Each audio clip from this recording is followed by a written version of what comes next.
Hi, welcome back. I'm here with Hans Donckers, founder and CEO of JiGSO. Hans, how you doing? I'm doing great. Thanks, Al. Yourself?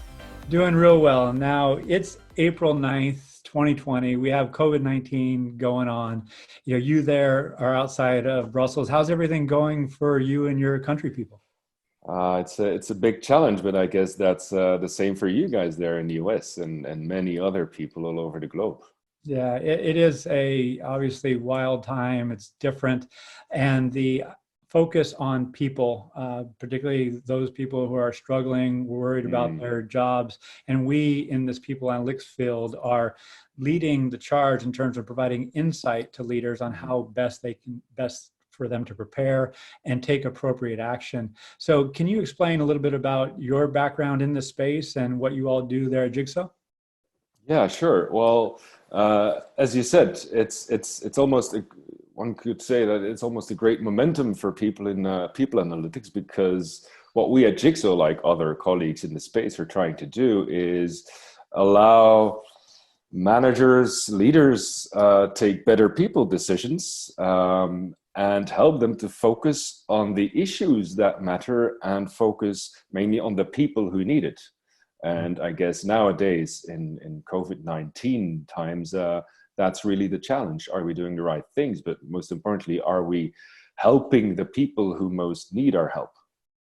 Yeah, and just so everyone knows, for those who don't know you, you mind introducing them about your background? I mean, just to see this, you have a doctorate in applied ethics, and so you're uniquely suited to talk about the ethical nature of collecting and analyzing people data. Yeah, So can you speak to that? yeah.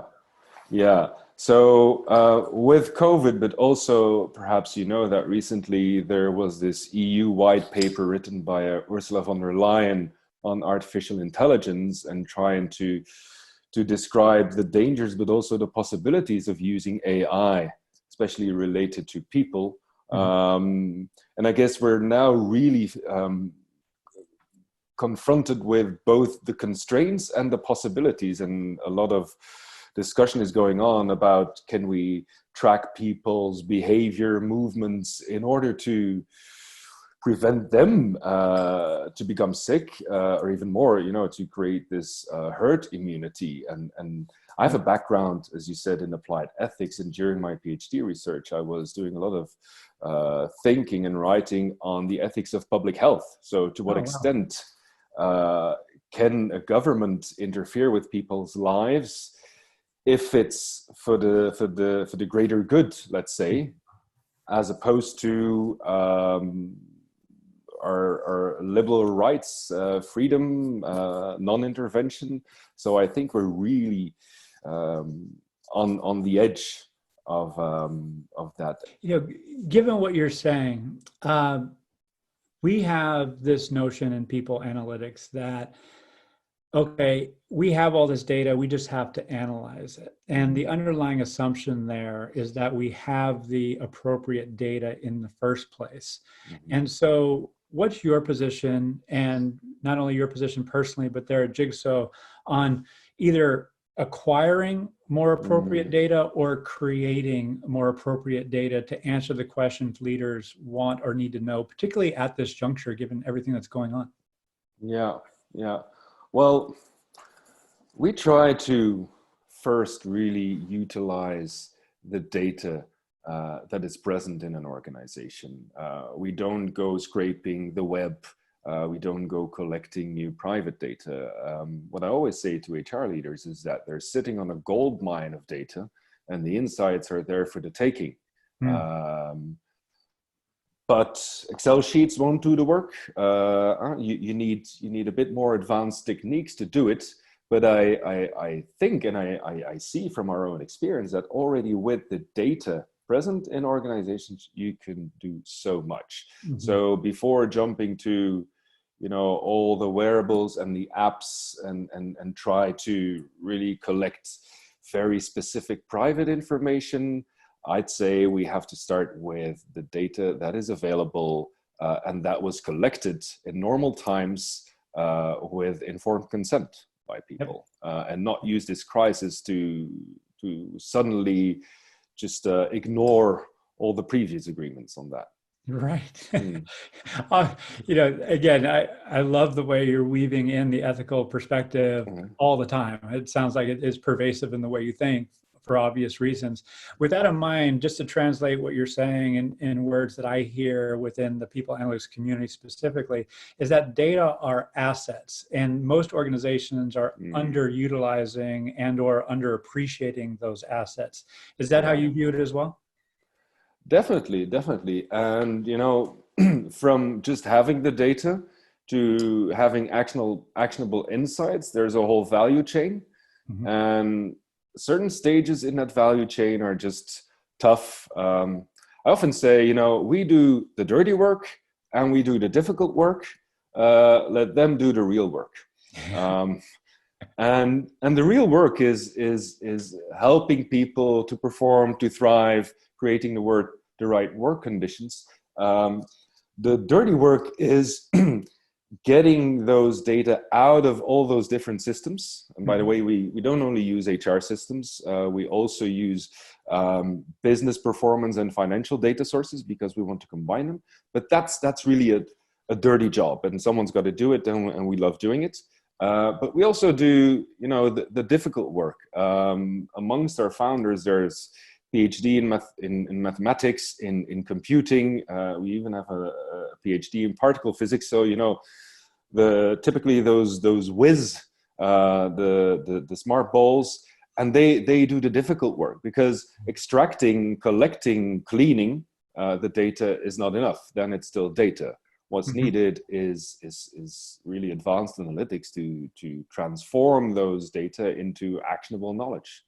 And with that, then HR folks, business leaders can do the real work. So I'm sure you run up against this all the time. First off, not many organizations, if any, have a PhD in particle physics, math, and applied ethics roaming around the halls. So with that in mind, you all have done something special that's unique, that's also uniquely valuable, that if they did that internally might either cost too much. It also might be the case where even if they were able to stand it up, how do they maintain and enhance it over time? Yeah. So it sounds like, what's your core value proposition? Why do they work with you and JiGSO team versus trying to go at it with internal solutions, as many continually struggle to do? Yeah, sure. And I see the whole space evolving, and it's the whole buy or build question, right? Yeah. And there's good reasons for building it yourself, especially large corporations want to have that capability in-house. They have large BI teams and expand it to the HR space. Our typical customer is a mid-sized company and put the resources in it. They don't want to establish that internal team, knowing what it costs, the time it'll take, the internal governance. That's one thing, but also analyzing your own data can create a lot of biases. And so there's a lot of value in using proven algorithms, knowing that we always also have to do some feature engineering. It's not just plug and play.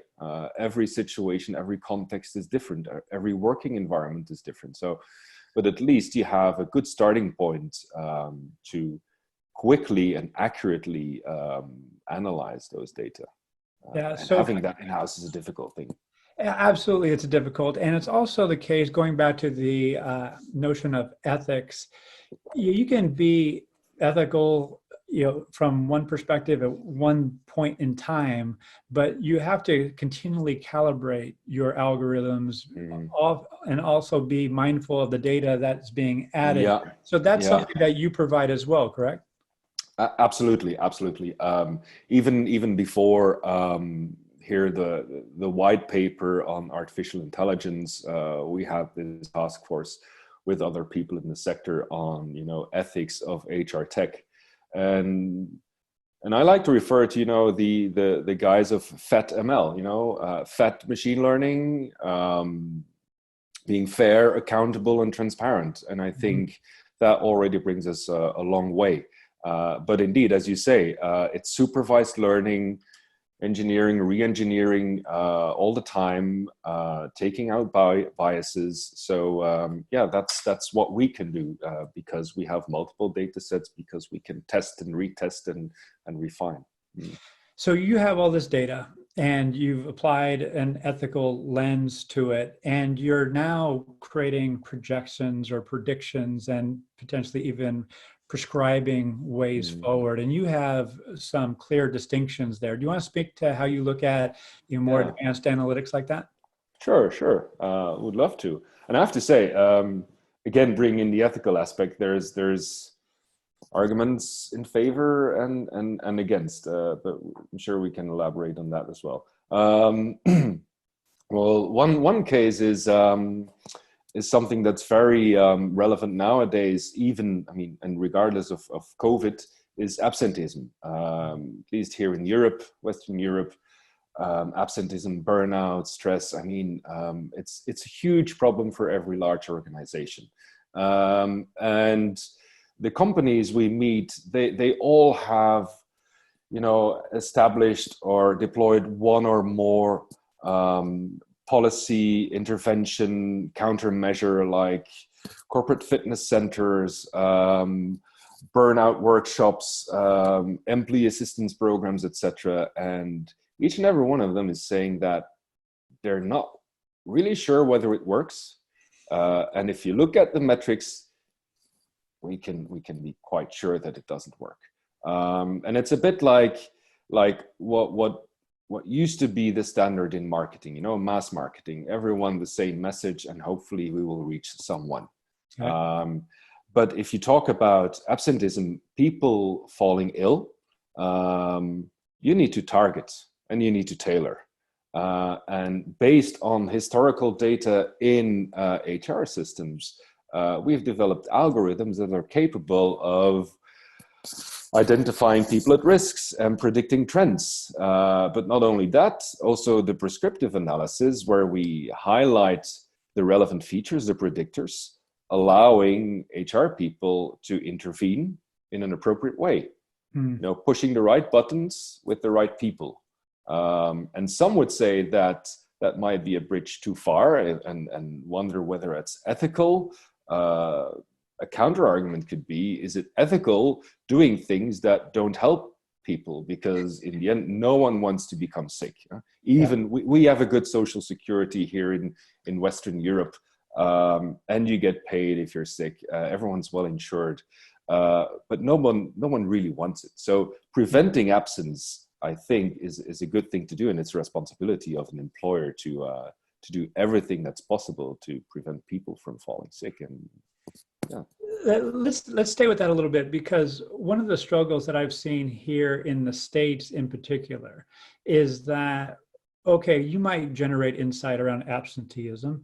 However, I might be ill-equipped to take action to improve that metric. And in other words, it's not hitting the right audience to create systematic change that's going to stick. So the question is this: who would you advocate consume that insight to take appropriate action? Because we're seeing new levels of governance, particularly in response to COVID-19, where people analytics in particular is providing insight to a governance body or steering committee or task force consisting of facilities, consisting of legal, operations, finance, IT. It's more frequent and it's broader in scope. So are you seeing the same thing in Europe, and would you advocate that type of action with that governance body persist?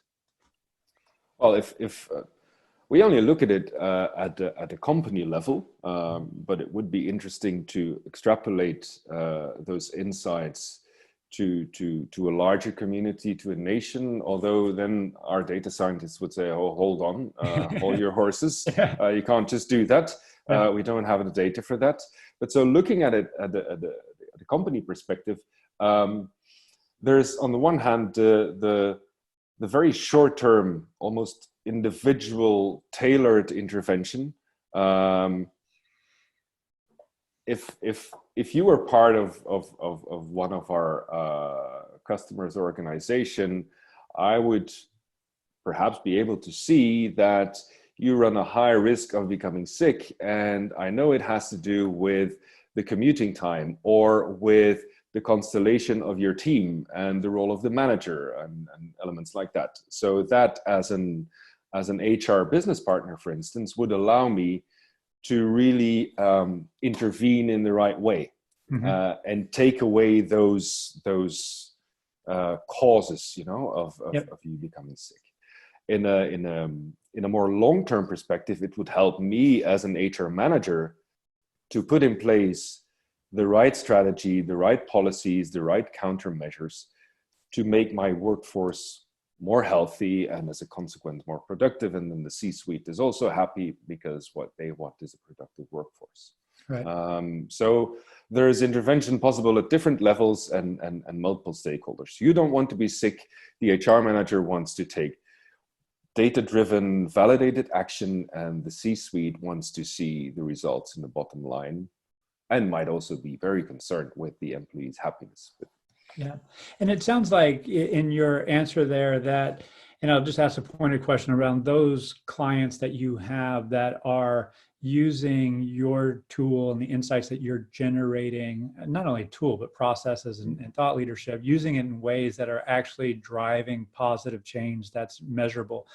Among those organizations, particularly given that you're collecting operational, finance, and other data, I imagine it's not just HR consuming that, it's a broader group. Is that a fair statement?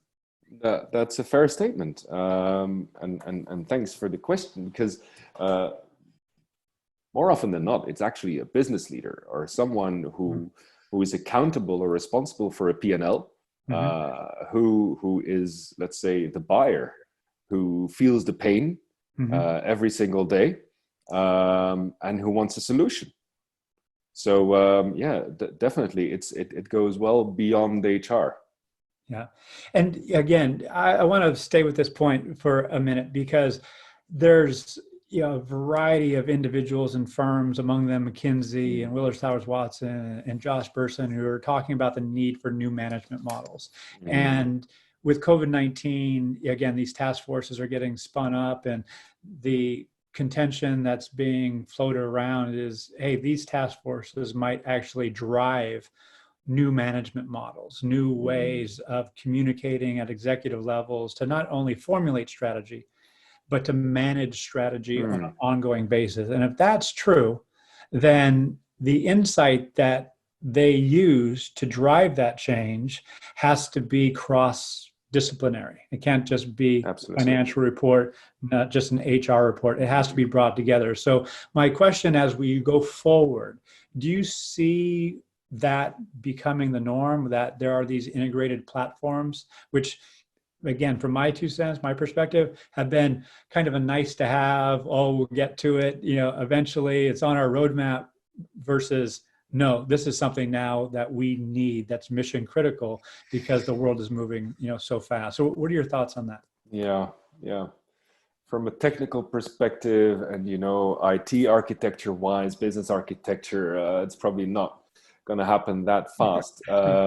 But we do need a more systemic view on, be it a nation, a community, or community at work, as we call it, an organization. We need a more systemic view, because we know that just a narrow focus on HR metrics only reveals a small part of reality. And the same goes for financial data. So I think the visionary leaders that I encounter already take that systemic approach.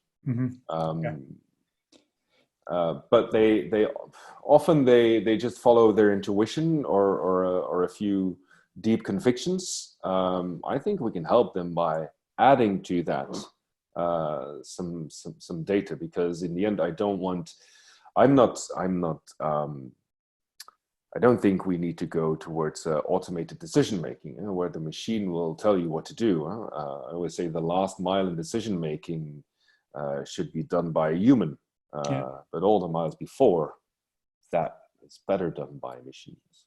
So what I'm hearing you say is that the organizations that are successful that you work with, that they've taken what I would call a process-centric approach, meaning having the discussions in the first place, getting the right people in the room, and then you come in and help automate that, have them move faster with heightened levels of insight. Again, is that a fair way to play it? Yeah, exactly. And I think what you mean is, and the starting point is not just running the data machine. It's really getting the right people in the room, identifying the right business challenges, making a number of assumptions, because you can't just put the data in the machine and wait for stuff to come out. And you need to make some assumptions about what could be at stake. So the right people in the room, defining the right business issues, and then mining the data for insights on that. Yeah. And always checking and validating with those people, because they don't have to be, they should not only be in the room at the beginning, they should be in the room all the time. And we have regular meetings with these task forces to validate, to tweak, So here we are in April, approaching mid-April 2020. The world is crazy right now. There's a high level of uncertainty, and we all know that we're going to come through this. We don't know if it's going to be 3 weeks from now, 3 months from now, or longer, but there is going to be an exit, and then a movement to a new normal, whatever that looks like. It's also the case, given this, that organizations are just trying to steady themselves while still position themselves for future success. So my question to you is, why would a leadership team prioritize you in JiGSO in the midst of all this, external challenge? I have my own answer to this, but I'm very interested, as our listeners are, in your, answer, given your value proposition. Well, because they want to be there. They're going for the long run. They want to have sustainable success, both on a business level and human level. At the most philosophical level, we say we want to help organizations to become more adaptive and more human-centric in order to thrive. And if you want to be adaptive and human-centric, then you need to have the right information. You need to monitor. I see a lot of our customers. I'm also the co-owner of another consultancy firm. I see a lot of those organizations struggling now because they were in the command and control mode, sitting next to their people, knowing what they were doing, and really relying on those operational managers to know what's going on and to control things. If you say the new normal, I think the new normal will be something very opposite of that. And so in that new normal, you need to have a radar, you need to have a pulse with what's going on in your organization real time. And you can't just rely on those individuals being there, feeling, knowing what's going on. So we need something else there. And so if I, again, play that back, in the absence of that, leaders are guessing. It's probably just not a responsible way to proceed, and it's incurring too much risk. Again, that's my assertion, but how do you view that? If how else would leaders be making decisions, particularly given, to your point, how many people are working remotely? Where are they physically? How are they thinking and feeling? And not just having a discrete survey, for example, that there's true, what does it mean, that context? And that's something you provide. And you could use a survey, but often, there's a whole science about good surveys, but people are not always very straightforward in their answers, nor do they actually really have the self-knowledge to respond accurately. And what we've learned is that by using multiple data points, you can actually describe much better what's going on, who's doing well, who isn't, by analyzing those data more and earlier in the process than people can themselves. Yeah. I know that sounds a bit sci-fi, but that's the case. No, for me, we're not only drinking the Kool-Aid, as we say here in the States, we're making the Kool-Aid. And by the way, that was not an earthquake. That was just me hitting my device here.